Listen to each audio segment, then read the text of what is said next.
Vamos a pasar a la cuarta ponencia. ¿Sí? Okay. A la cuarta ponencia de la mañana. Antes de pasar, vamos un poco justos de tiempo, pero en fin. Va a correr a cargo de Enrique Fernández Duque, que es desde 2014 el director del Instituto de Recursos Naturales y Agrobiología de Sevilla, el IRNAS.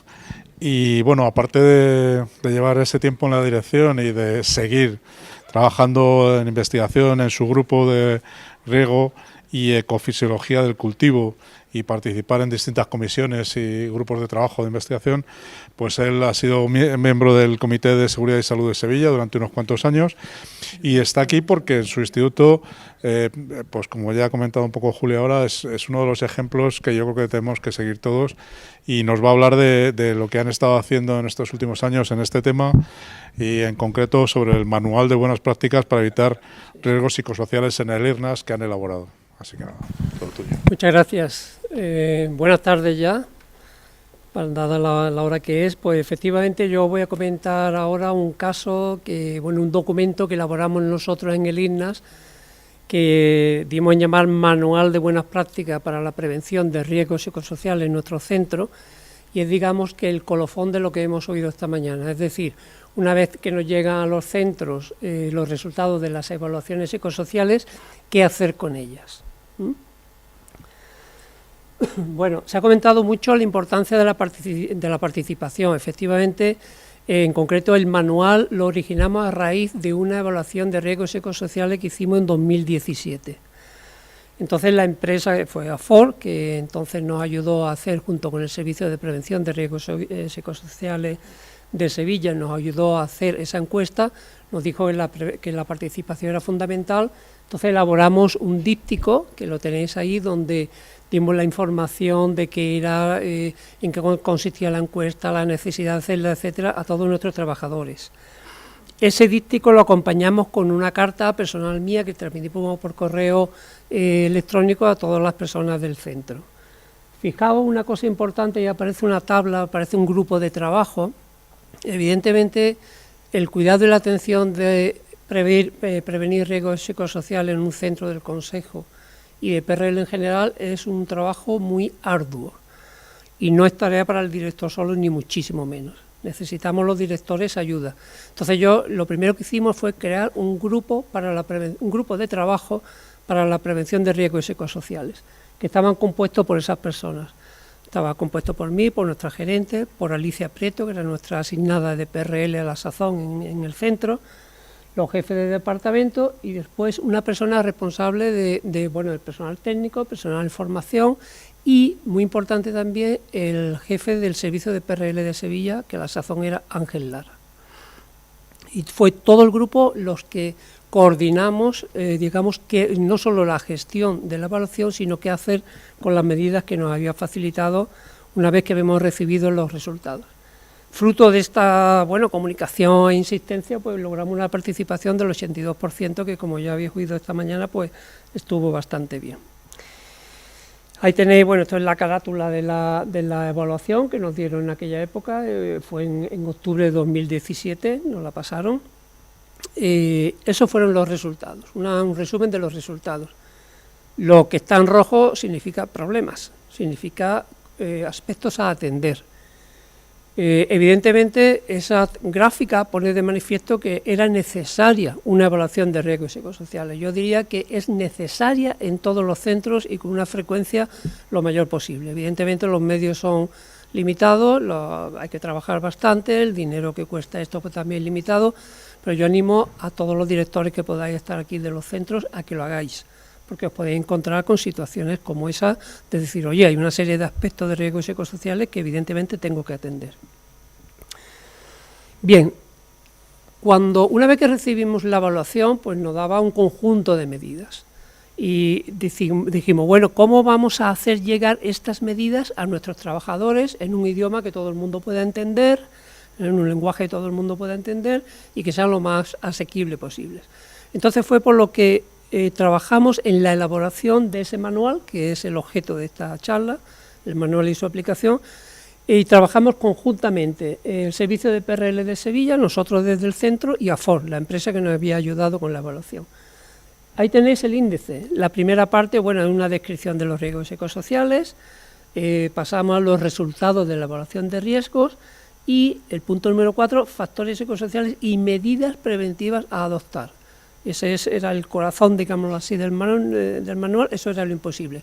De acuerdo, hemos detectado que tenemos problemas, ¿qué hacer ahora para paliarlos? Bien, ahí os pongo un ejemplo de lo que eran las medidas a la izquierda y de cómo intentábamos trasladarlas a nuestros trabajadores a la derecha.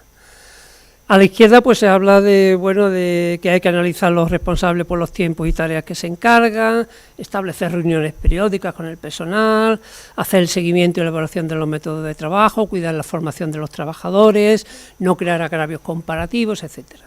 Bien, pues por ejemplo, ahí tenéis cómo abordamos esas medidas en un punto en concreto es variedad y contenido del trabajo, porque como podéis ver en el nivel de exposición, en el segundo párrafo, el 40% del personal anexo a la investigación, es decir, de técnicos y ayudantes, que en mi centro hay 70 técnicos y ayudantes, pues el 40% de esa población, ya bastante grande, tenían problemas en ese sentido, de variedad, contenido del trabajo, poco reconocimiento del trabajo, no entender bien por qué me asignan a mí un trabajo y no se lo asignan a otro y a mí me toca siempre lo peor, etcétera.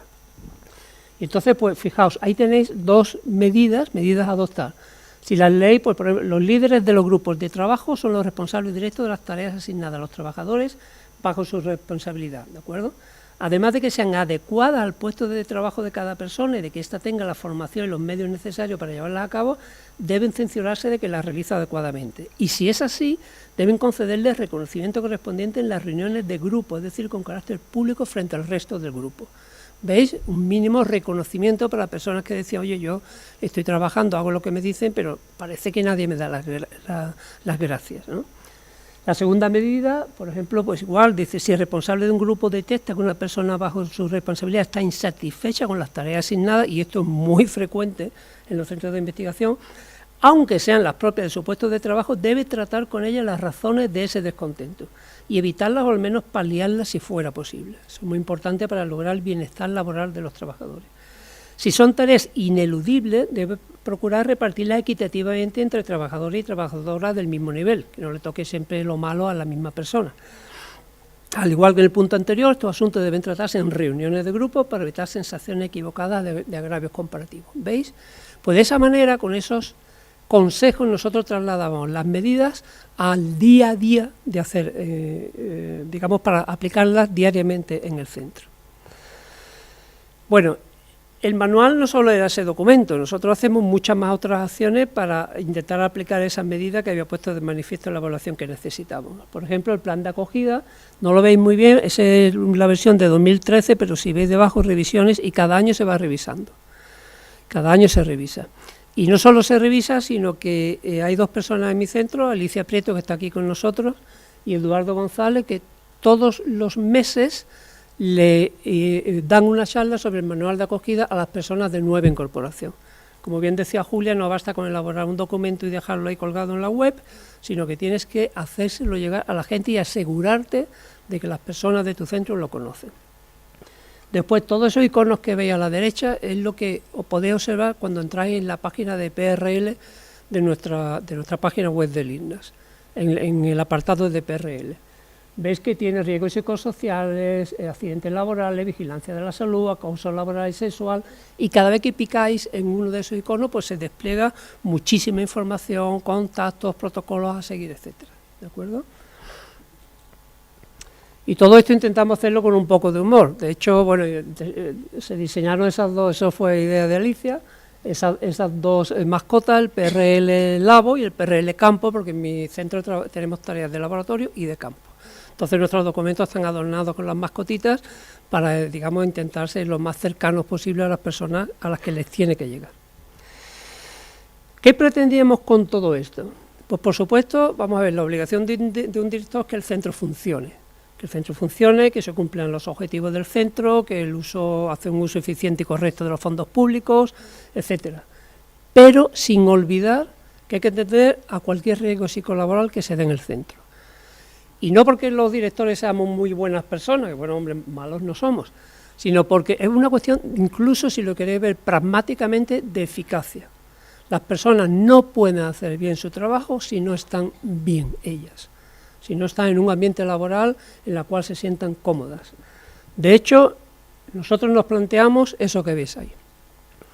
En el INAS no puede haber ni personas desmotivadas, ni con exceso o falta de trabajo, que vengan a trabajar con reparo porque tienen una situación indeseable en su grupo de trabajo, o personas que, estando bien, pero aportando más allá de lo que sus propias tareas definen que tienen que hacer, que de eso tenemos varias personas en el centro, pues oye, esas personas que reciban el debido reconocimiento público también. Darle las gracias, ¿no? Bueno, os voy a contar las cosas que nos han funcionado mejor y que nos han funcionado peor en esta aventura. A ver, lo mejor que hemos tenido es contar desde el principio con la colaboración de todo el centro, porque las medidas orientadas a paliar los riesgos psicosociales no llegan a ser efectivas si no contamos con la participación de todos. De hecho, muchas de las medidas que se aconsejaban en el manual son para desarrollarlas en el grupo. Hay que trabajar en grupo, por ejemplo, los grupos de investigación, ¿de acuerdo? Pues nosotros les decíamos, oye, hacer reuniones periódicas con todo vuestro personal y asignar las tareas delante de todos, precisamente para evitar esas situaciones de agravio comparativo de las que hablábamos antes. Y nosotros no hemos estado inactivos, sino que a medida que íbamos implantando las medidas con la colaboración del mayor número de personas posibles, pues entonces nosotros íbamos corrigiendo detalles para que de esa implantación, de la implantación de esas medidas, para que fuera cada vez lo más efectivas posibles. Pero siempre escuchando las opiniones de todas las personas que componen el INAS. Cuando digo todos, pues fijaos, en la imagen de la izquierda tenéis nuestro lema de prevención. Y el lema es prevención somos todos. Ese es nuestro lema, porque esa es la idea que nosotros hemos querido transmitir desde el principio. Y en el cuadro de la derecha tenéis las personas que en la actualidad trabajan en PRL en el INAS, 90 personas. En el INAS nuestra plantilla es de 150 personas. 90 de ellas trabajan en PRL. Ahí tenéis en qué. Tenemos 4 empleados públicos designados, responsables del laboratorio 17, equipo de emergencia 35, etcétera. Tenemos un grupo de conciliación, un grupo de trabajo psicosocial, ahora hablaremos de ello, etcétera. Pero 90 personas. Las figuras que a mí me ayudan más directamente con este trabajo son los 4 EPDs, empleados públicos designados, que tenemos en la casa. Tenemos 4 porque tenemos una finca experimental también. Entonces la persona de la derecha, que es Óscar Harry, es el EPD de la finca experimental. Las otras 3 personas, Alicia está en el centro, y está aquí con nosotros, como ya os hemos comentado, pues son los EPDs que tengo en mi centro. Bien. Otra cosa que ha funcionado y que es absolutamente necesaria es insistir. A ver, a las personas no les gusta cambiar su forma de trabajar. Entonces, si tú vienes y le dices que el laboratorio tiene que estar distinto, que tiene que usar los EPIs porque no los usaba, que esto, que lo otro, pues hay una resistencia, hay una inercia a adoptar esa medida. Pero la gran ventaja es que la mayor parte de las personas son sensatas, la mayor parte. Entonces, si tú le explicas bien argumentado por qué tiene que cambiar su forma de trabajar, las personas terminan aceptándolo. Te puede costar, por ejemplo, hay algunas medidas que nos han costado 2 años, 2 años de insistencia, pero no dejéis de insistir, porque es fundamental. Además que en los centros del Consejo hay muchas personas que van y vienen, hay muchas personas de nueva incorporación que hay que empezar de nuevo con ellos, ¿vale? Bien, y siempre la implantación de nuevas medidas, explicaciones, argumentar el por qué se adopta esa medida o se quiere que se adopte y recordatorio, eso es fundamental. En lo que a mí me toca, por ejemplo, yo he dado bastantes charlas, por ejemplo, esa que veis ahí, esa la di justo cuando terminamos, bueno, digamos que ya está, el manual lo editamos en diciembre de 2018, ya se estaba aplicando, y esa charla la di unos meses después, en abril de 2019, para comentarle al centro cómo estaba surtiendo efecto la publicación de ese manual. Después di otra sobre el lenguaje inclusivo, en el 21, otra sobre gestión de conflictos en el INAS, en el 22, otra sobre igualdad si acoso o no, como lo hacemos en el CSIC y en el INAS. En todas estas charlas yo iba informando, no solo de aspectos que a mí me parecía, sino informando a nuestro personal del material que el CSIC iba produciendo. Que muchas veces el CSIC produce mucho material, ahora lo veremos, pero nuestros trabajadores no lo conocen muchas veces. Entonces yo decía, oye, que ha salido el tercer plan de igualdad, pues lo comentaban en esas charlas. Que ha salido un protocolo de gestión de conflictos para becarios predoctorales, lo comentaban en esas charlas, etcétera. Ahí tenéis otra, por ejemplo, ética para investigadores. Fijaos, estas son las dos últimas que di. Eso es una charla sobre escritura y publicación de artículos científicos que impartí en el INAS, en 2 sesiones. Bueno, de hecho me llevó 3, porque hubo una tercera charla, pero que no viene al caso. Bueno, pues 17 diapositivas de esas 2 charlas tenían que ver con la ética en ciencia. ¿De acuerdo? Ética, PRL, riesgo psicosocial, todo va unido. Bueno, otra cosa que ha funcionado, el uso de los medios del CSIC. Tenemos la enorme suerte de estar en una organización que, en mi opinión, cuida mucho a sus trabajadores. Por ejemplo, las delegaciones los servicios de prevención del CSIC en las delegaciones que tiene el Consejo. Nosotros hemos trabajado codo con la delegación de Sevilla y veis a sus integrantes. En la actualidad Ángel Lara ya no está. Ahora la lleva Benito Aguila junto con Joaquín y Álvaro, pero con Ángel desarrollamos toda la parte esta del manual. Entonces, casi a diario nos comunicábamos con ellos y nos dieron un servicio espectacular. El Comité de Igualdad, el Consejo tiene una red de comités de igualdad fantástica y tiene unos coordinadores en Madrid que coordinan los comités de igualdad de todos los centros. Nosotros creamos el nuestro y está en contacto con ellos. El programa Bien, que es una herramienta fantástica igualmente, ya se ha hablado mucho hoy aquí, no voy a mencionarlo más, pero nosotros lo que hacemos es potenciar el uso de la herramienta. Por ejemplo, hablar con los delegados y delegadas de PRL que hay en los centros. Esos son los de mi zona, y de esos delegados, Francisco Mayol y José María Alegre, 2 de ellos eran miembros de mi centro, y yo como director pues hablaba mucho con ellos. Digo hablaba porque, bueno, Francisco ya no está, José María está a punto de jubilarse, pero en fin, he mantenido conversaciones constantes con ellos.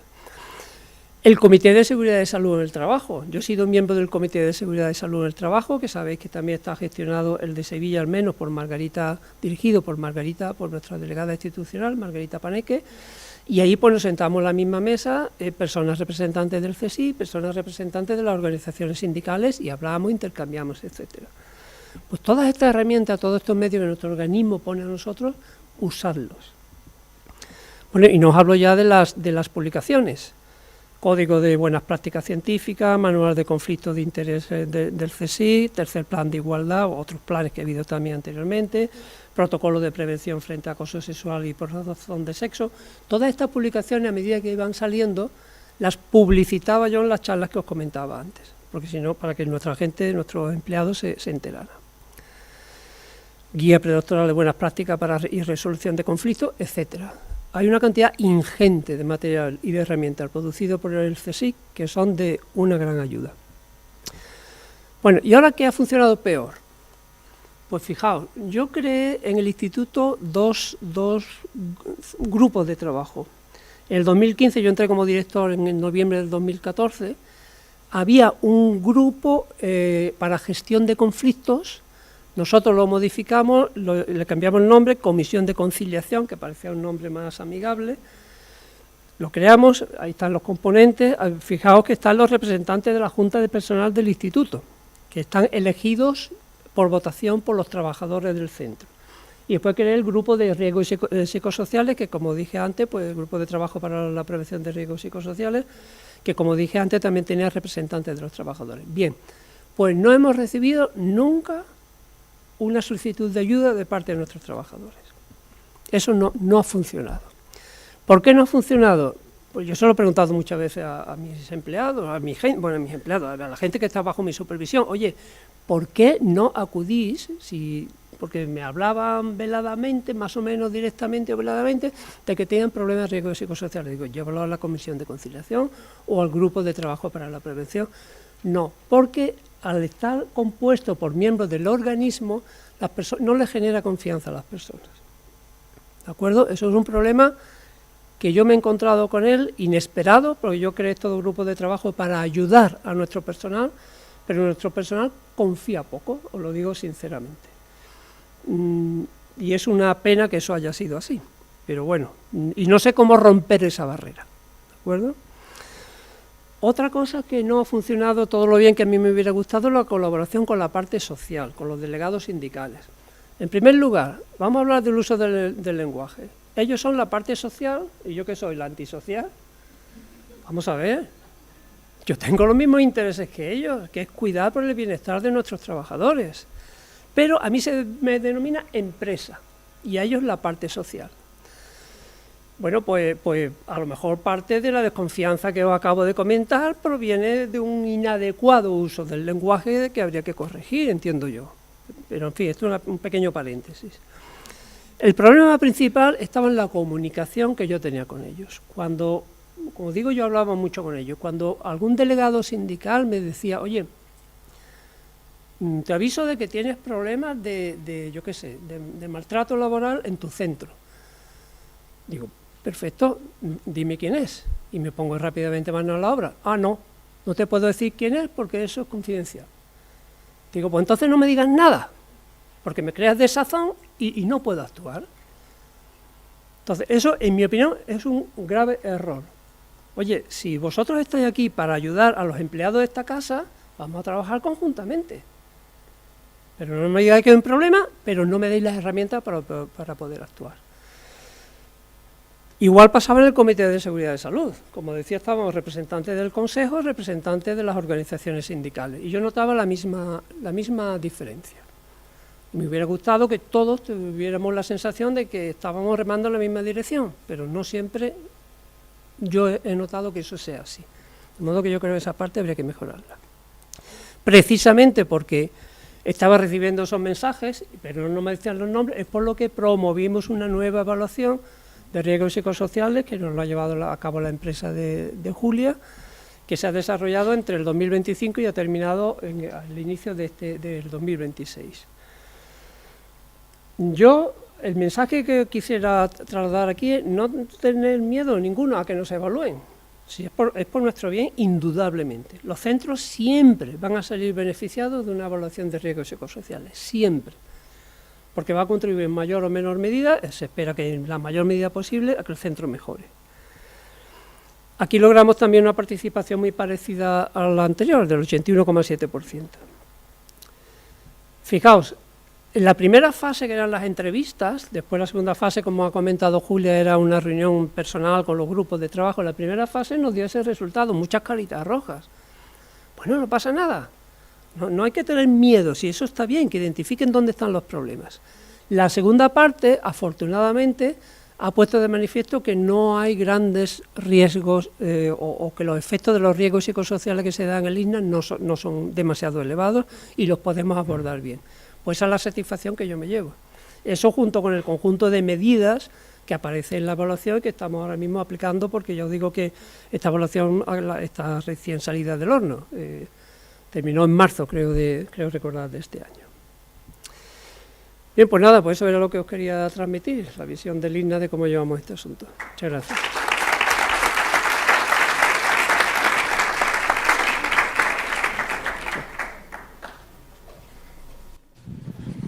Pues muchísimas gracias, y yo creo que es un buen ejemplo a seguir por todos los institutos y centros del CSIC. CSIC, Consejo Superior de Investigaciones Científicas.